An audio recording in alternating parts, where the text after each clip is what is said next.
वक्फ सुधारणा विधेयक उद्या लोकसभेत मांडण्याचं आज कामकाज सल्लागार समितीच्या बैठकीत निश्चित करण्यात आलं।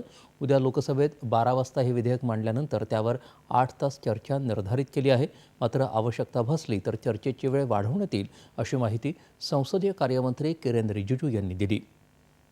आज नवी दिल्लीत घेतलेल्या पत्रकार परिषदेत ते बोलत होते। या विधेयकावर प्रामाणिकपणे सार्थ चर्चा व्हावी यासाठी सरकार आग्रही आहे। तसंच प्रत्येक राजकीय पक्षाला या चर्चेसाठी पुरेसा वेळ देण्यात येईल असं त्यांनी सांगितलं। काही राजकीय पक्ष या चर्चेपासून पळ काढण्याचा प्रयत्न करत आहेत, हे दुर्दैवी असल्याचं त्यांनी सांगितलं। चर्चेला पुरेसा वेळ नसल्याचं कारण देत विरोधकांनी कामकाज सल्लागार समितीच्या या बैठकीतून सभात्याग केला असं रिजिजू यांनी सांगितलं।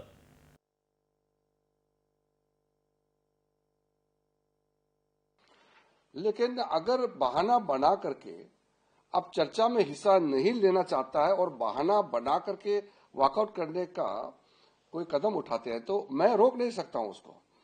हम तो चर्चा चाहते हैं। 12 बजे से कल क्वेश्चन आवर के तुरंत बाद 2 अप्रैल को वक्फ अमेंडमेंट बिल को मैं टेबल करना चाहता हूं फॉर कंसिडरेशन एंड पासिंग, पारित होने के लिए।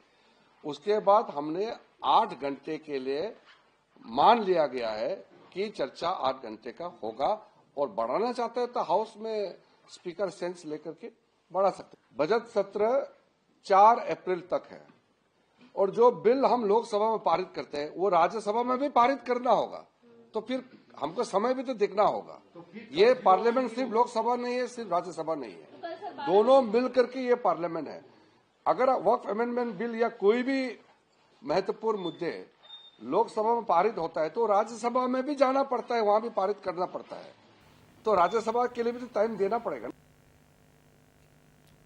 दरम्यान भाजपानं सर्व लोकसभा सदस्यांना उद्या हजर राहण्यासाठीचा तर राज्यसभेत परवा उपस्थित राहण्यासाठी पक्षादेश जारी केला आहे।